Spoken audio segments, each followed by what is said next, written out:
Hello guys, বহুদিন পর আজকে প্রথমবার আবার দেখা হচ্ছে এই চ্যানেলে। তো আজকে আমরা বানাতে চলেছি একটি হোমমেড লক। সেটা কিরমভাবে বানাতে হয় সেটাই আজকের ভিডিওর উপকরণ: কার্ডবোর্ড, কাঁচি বা সিজার, টেপস এবং একটি রিফিল যে কোনো পেনের। প্রথমেই আমরা কার্ডবোর্ডটাকে তালার ধারের মতো কেটে নেব, লাইক এই রকমটা। এর ধারের সাইজের আরো কয়েকটা কার্ডবোর্ড আমাদের কেটে নিতে হবে, অনেকটা এই রকম দুটো পিসের মতো আমাদের কেটে নিতে হবে। এরপর আমাদের অনেকটা এই রকম করে দু সাইডে দুটোকেই ধরে নিয়ে দিতে হবে, মানে আটা দিয়ে বা টেপ দিয়ে আটকে দিতে হবে। অনেকটা এই রকম স্ট্রাকচার তখন তৈরি হয়ে যাবে। এরপরে আমাদের এর আর একটা কার্ডবোর্ড লাগবে, ঠিক এই রকম বড় মতো। এরপরে আমাদের এর ধার বরাবর অংশগুলো আবারও কেটে নিতে হবে। এরকম ঠিক এই সাইজে দুটো কেটে নিতে হবে।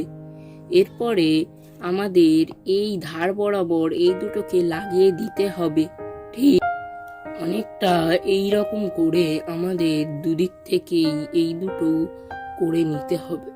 এরপর আমাদের এর দু সাইডকেও এইরকম ভাবে কার্ডবোর্ডের মাধ্যমেই বেঁধে নিতে হবে, টেপ এবং কার্ডবোর্ডের মাধ্যমে। এরপর আমাদের আরেকটি কার্ডবোর্ড লাগবে, অনেকটা এই রকম। পর পেনের রিফিলটা নিয়ে আমাদের সেই কার্ডবোর্ডের টুকরোটাকে পেনের রিফিলের পিছন অংশে জড়িয়ে নিতে হবে, অনেকটা এইরকম মোটা করে নিয়ে ওর পিছনটাও টেপ দিয়ে যাতে না দেখা যায় সেরকম করে নিতে হবে। এরপর আমরা সেই কার্ডবোর্ডে এই পিসটাকে নিয়ে এর মধ্যে ঢোকানোর এটা চেষ্টা করব, যাতে একেবারে এঁটে বসে। পেনের রিফিলটার পিছনটাকে প্রায় এতটা ঢুকিয়ে নিয়ে পেনের রিফিলের মুখের দিকটাকে আমরা কাঁচির সাহায্যে কেটে নিতে পারি। পেনের রিফিলের অগ্রভাগটাকেও আমরা পেনের পিছনের মতোই জড়িয়ে নেব কার্ডবোর্ডের মাধ্যমে, ঠিক এমনটা করে। এরপর আমাদের আরেকটু কার্ডবোর্ডের পিস লাগবে, এটাকে এতটা পর্যন্ত প্রায় দেওয়ার জন্য। ঠিক এই রকম আমরা এর সঙ্গেও বেঁধে নেব।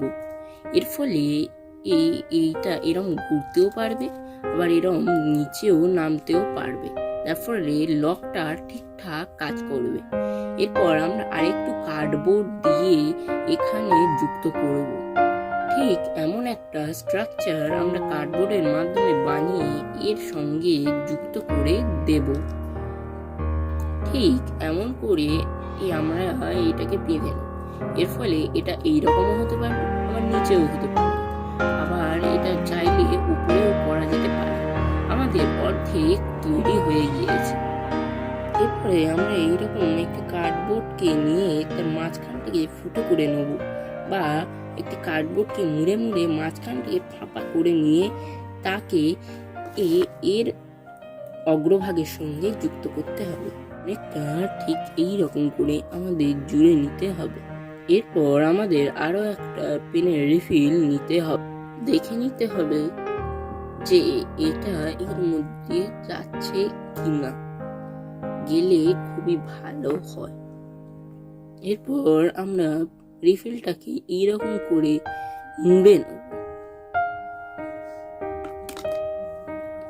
ঠিক এরপর আমরা এর পিছনটাকে ওই রকম করে কেটে নেব।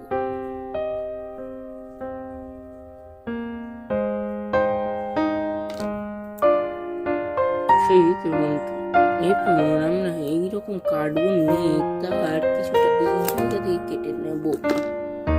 এরপর আমরা ঠিক এই জায়গাটায় অথবা টিপের মাধ্যমে লাগিয়ে নেব। এরপর আমরা যে পেন থেকে খোলা হয়েছিল রাবারের মতো অংশটিকে কেটে অনেকটা এইরকম টুকরোয় নিয়ে নেব, তাকে ঠিক এই জায়গাটায় এইরকম করে লাগিয়ে নেব আটা বা টিপের মাধ্যমে।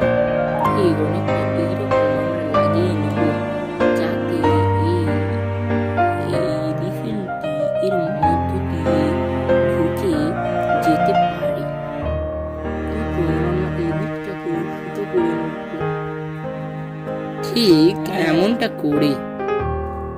এমনটা করে পেনের সামনের মুখের দিকটা আমরা এইখানে এইরকম ভাবে লাগিয়ে নিতে পারি। প্রায় এবার সব কমপ্লিট এবং এটাকে এবার ঢেকে দেওয়ার পালা। তো এবার এটা আমরা ঢেকে নেওয়ার পর আপনাদের সঙ্গে দেখা করছি গাইস।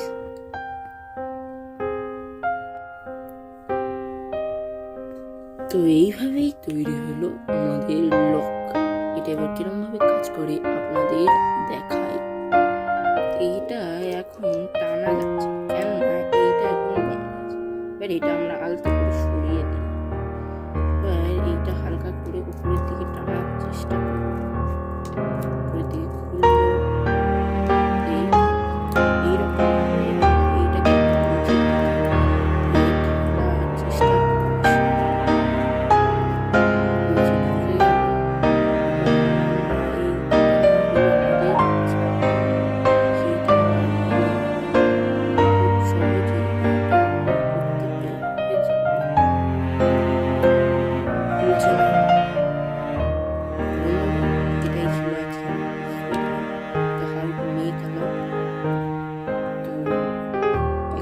পদ্ধতির মাধ্যমে আমরা এটা জেনে নিই যে এটা কিরকম ভাবে কাজ করে।